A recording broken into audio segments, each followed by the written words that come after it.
Hey everyone, welcome to my channel. तो ये है सोशल स्टडीज़ ग्रेड 5 की।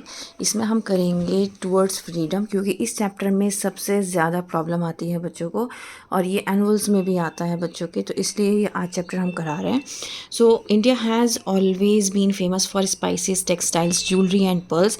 तो ये हम जानते हैं कि इंडिया जो है वो फेमस रहा है हमेशा से स्पाइसेस में, टेक्सटाइल में, ज्वेलरी में, पर्ल्स में। The Arabs were among the first to come to India for trade. तो अरब सबसे पहले थे जो ट्रेडिंग के लिए इंडिया आए थे। ट्रेडिंग मीन्स व्यापार के लिए। The Portuguese, the Dutch, the French and the British followed. उसके बाद पोर्चुगीज़, डच, फ्रेंच और ब्रिटिश आए। British emerged as the most powerful among them. British जो थे वो उनमें से सबसे ज़्यादा पावरफुल निकले।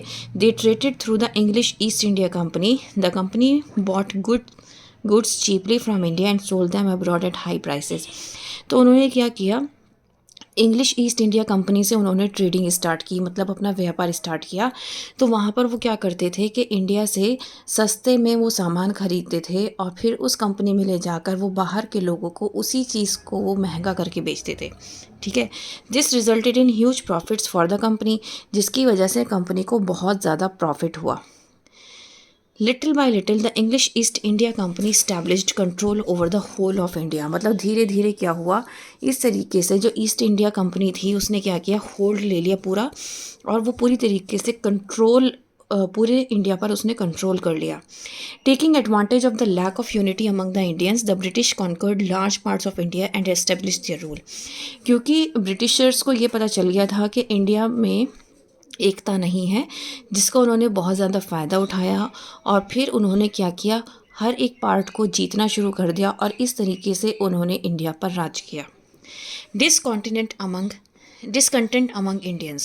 Once the British were firmly established in India, they exploited the farmers. अब हुआ क्या, अब उन्होंने अपना, ब्रिटिशर्स ने अपना पैर जमा लिया था इंडिया में।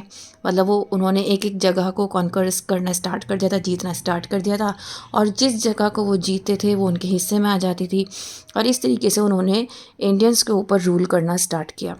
लेकिन उनकी जो रूलिंग पावर थी ये था कि ये यहीं तक सीमित नहीं थी। अब वो धीरे धीरे क्या करने लगे, वो जो फार्मर्स थे, इंडिया के जो फार्मर्स थे, उनको उन्होंने एक्सप्लॉइट करना स्टार्ट किया। किस तरीके से एक्सप्लॉइट करते थे, फार्मर्स को, ट्रेडर्स को, क्राफ्ट्समैन्स को। ठीक है, वो किस तरीके से करते थे, वो फार्मर्स को वो बहुत हाई टैक्सेस पे करने पड़ते थे। मतलब जब सूखा पड़ा रहता था या बाढ़ आ जाती थी तब भी वो टैक्स जो था वो कम नहीं होता था, फार्मर्स को उतना ही हाई टैक्स उनको पे करना पड़ता था। जिसकी वजह से क्या हुआ, वो एक टाइम बाद ज़्यादा पे नहीं कर पाए। फिर उन्होंने क्या किया, फार्मर्स को, क्योंकि फार्मर्स के पास एक चीज़ थी कि भाई ठीक है, हम ड्रॉट आ गया है, सूखा पड़ गया है या फिर फ्लड आ गया जिसकी वजह से हमारी खेती नहीं हुई, तो हम आपको टैक्स पे नहीं कर सकते। अब जो ब्रिटिशर्स थे उनके पास एक मौका था। कैसा मौका, क्योंकि फार्मर्स जो थे वो अपना टैक्स पे नहीं कर सकते थे, तो अब फार्मर्स के पास कोई चारा नहीं बचा था कि वो ब्रिटिशर्स की बात ना माने। तो फार्मर्स को ब्रिटिशर्स ने फोर्स किया और कहा कि तुम इंडिगो और कॉटन की फसल लगाओ।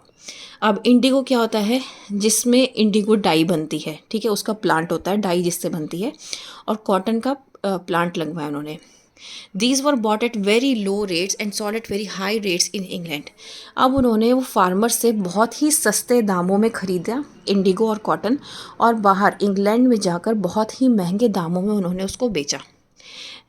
दस farmers in India became poorer. मतलब इससे क्या हुआ, ये वाली खेती लगाने से फार्मर्स जो थे वो और ज़्यादा गरीब हो गए, और ये वाली कंडीशन आ गई कि लोग भूख के मारे मरने लगे।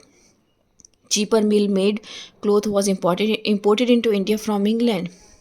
अब जो वहाँ से जो चीपेस्ट माल होता था इंग्लैंड से, जो मिल में बनाया हुआ होता था, वो इंडिया लाया जाता था।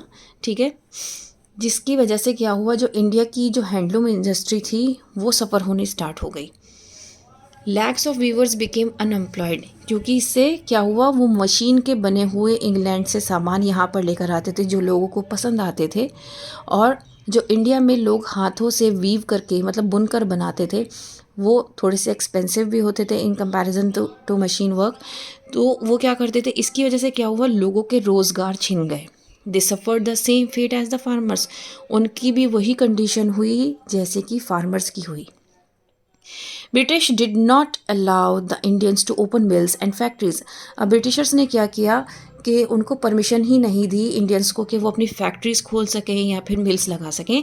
India traders were not allowed to trade in items of their choices, मतलब वो अपने चॉइस के आइटम्स में ट्रेडिंग नहीं कर सकते थे Indians. Indian rulers and princess were also unhappy with the British. अब जो इंडियन रूलर्स और प्रिंसेस थे वो भी खुश नहीं थे ब्रिटिश की वजह से। A law was passed by the British which stated that if a ruler did not have a male child then upon the death of that ruler his kingdom would be taken over by the British.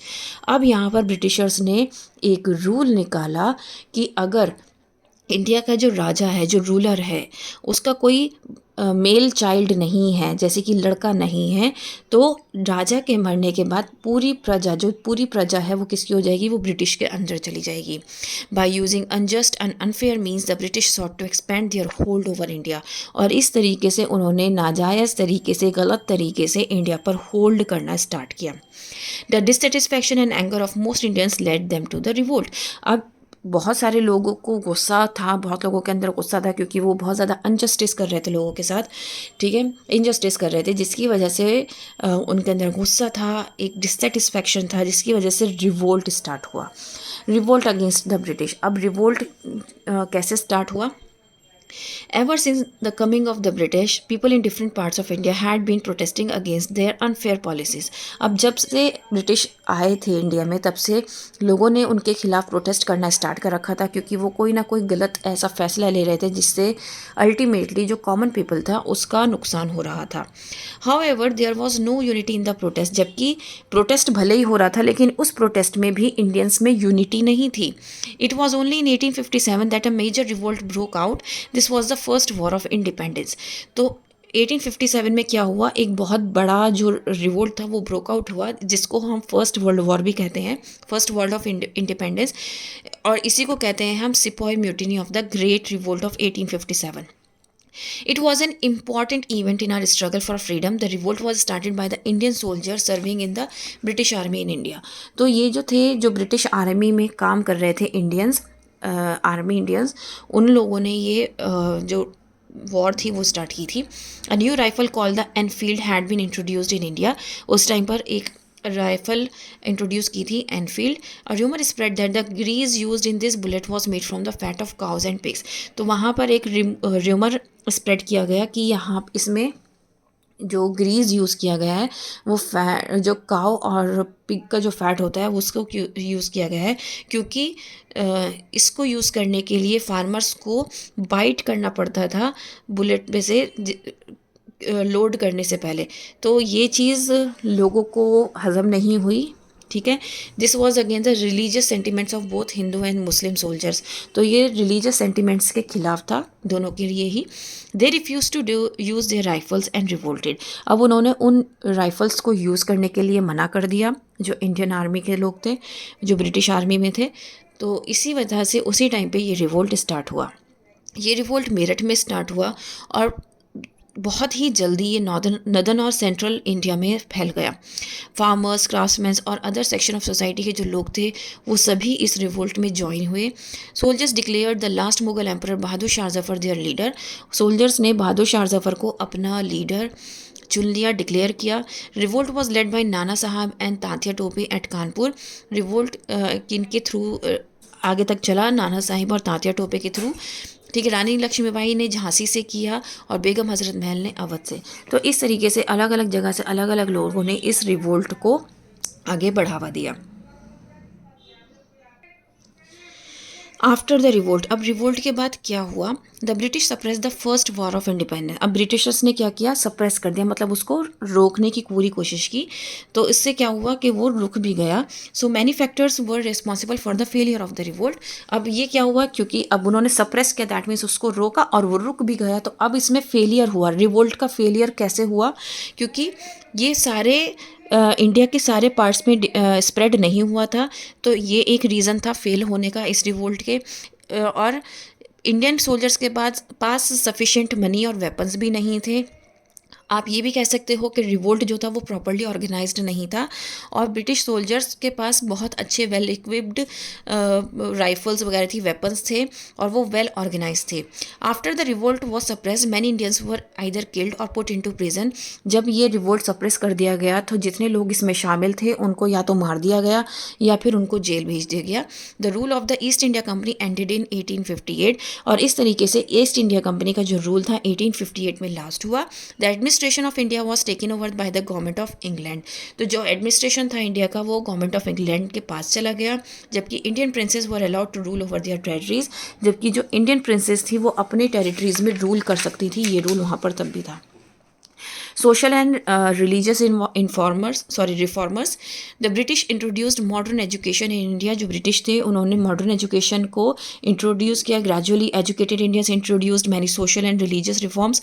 अब धीरे धीरे जो educated people थे वो आगे आए, उन्होंने reforms start किया। Then reformers such as Raja Ram Mohan Roy, Ishwar Chandra Vidyasagar, Debendra Nath Tagore were active during this period. तो इस ड्यूरेशन में ये सब लोग जितने भी रिफॉर्मर्स थे ये बहुत ज़्यादा एक्टिव थे। दे strongly protested against social practices such as sati, killing female babies, child marriage and the caste system. तो ये लोग क्या करते हैं, इन सब चीज़ों के अगेंस्ट है। सती सिस्टम में क्या होता था कि अगर किसी के हस्बैंड की डेथ हो गई है तो हस्बैंड की चिता के साथ उनकी वाइफ को भी जला दिया जाता था जिंदा, और जैसे ही कोई फीमेल बच्चा पैदा होता था उसको पैदा होते ही मार दिया जाता था। छोटे छोटे बच्चों की 8 ईयर्स में 10 ईयर्स में बच्चों की शादी करा दी जाती थी। कास्ट सिस्टम बहुत ज़्यादा था, छुआछूत वाली चीज़ थी। SC ST मंदिरों में नहीं जा सकते थे, कोई उन्हें छू नहीं सकता था, उनको बहुत ज़्यादा गंदा माना जाता था, अछूत माना जाता था। तो इस सिस्टम के ये सब लोग खिलाफ थे, और इन्होंने एंकरेज किया वीडो की रीमैरिज के लिए और वुमेन की एजुकेशन के लिए, क्योंकि पहले ज़माने में वुमेन घर से बाहर नहीं निकल सकती थी, एजुकेशन के लिए बिल्कुल ही निकल सकती थी। और अगर किसी के हस्बैंड की डेथ हो गई है, वो वीडियो हो गई है, तो उसकी दोबारा शादी नहीं होती थी, वो पूरी ज़िंदगी ऐसे ही गुजारती थी, चाहे वो अर्ली एज में हुई हो वीडियो या फिर लेटर एज में हुई हो। तो इस चीज़ को ख़त्म करने के लिए ये सारे रिफॉर्मर्स जो थे ये आए और इन्होंने आगे एक कदम बढ़ाया। Rise of nationalism. Educated Indians realized that the British wanted to keep India poor and backward. अब जितने भी एजुकेटेड इंडियंस थे उन्होंने रियलाइज़ किया कि ये जो ब्रिटिश हैं ये चाहते हैं कि इंडिया जो है वो पुअर रहे और बैकवर्ड रहे, मतलब पिछड़ा हुआ रहे। जब उन्होंने देखा कि यूनाइटेड द इंडियंस, इन्होंने सोचा कि हमारे अंदर यूनिटी की बहुत ज़्यादा कमी है, तो क्यों ना हम यूनिटी को स्ट्रॉन्ग करें, मतलब यूनिटी बढ़ाएं। तो इन्होंने क्या किया, feeling of unity nationalism grew stronger. इस वजह से उन्होंने क्या किया, एक यूनिटी वाला जो पार्ट था ना कि एक साथ मिल के कोई काम किया जाए तो वो ज़्यादा असरदार होता है कोई एक इंसान अगर किसी काम को करे। तो growing feeling of nationalism resulted in the formation of the Indian National Congress in 1885। अब जब इन्होंने नेशनलिज्म मतलब देश के लिए कुछ करने के लिए जब इन्होंने एक जज्बा दिखाया कि हम सब मिलके देश के लिए कुछ करेंगे, तो तब एक गठन बना जिसको हम कहते हैं इंडियन नेशनल कांग्रेस 1885 में। तो किसने बनाया, Indian National Congress was form by English man named Allan Octavian Hume. तो ये इन्होंने बनाया था INC, ठीक है। ये फर्स्ट सेशन था जो बॉम्बे में हुआ था, जिसको हम आज के टाइम में मुंबई बोलते हैं, जो 72 डेलीगेट्स ने अटेंड किया था all over India. President of this session was Umesh Chandra Banerjee.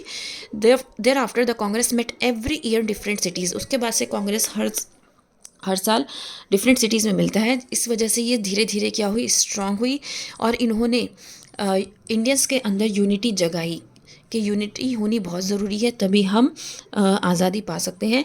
उसी टाइम पे उन्होंने गवर्नमेंट से रिक्वेस्ट की कि to introduce reforms to improve the living conditions of the people, ताकि लोगों की जो लिविंग कंडीशंस हैं उसको इम्प्रूव किया जाए। तो इसके लिए उन्होंने रिक्वेस्ट की गवर्नमेंट से।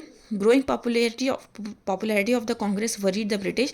अब क्योंकि वो बहुत ज़्यादा पॉपुलर हो रहे थे, वो अपनी बात गवर्नमेंट तक पहुंचा रहे थे, तो पॉपुलैरिटी बढ़ने की वजह से ब्रिटिशर्स के अंदर एक उत्सुकता पैदा हुई। वो डरने लगे कि ये अब ज़्यादा हो रहा है, मतलब उनके ऊपर भी जब ये इतना ग्रो कर रहे हैं तो हो सकता है कि एक टाइम बाद वो ब्रिटिशर्स को भी टक्कर दें।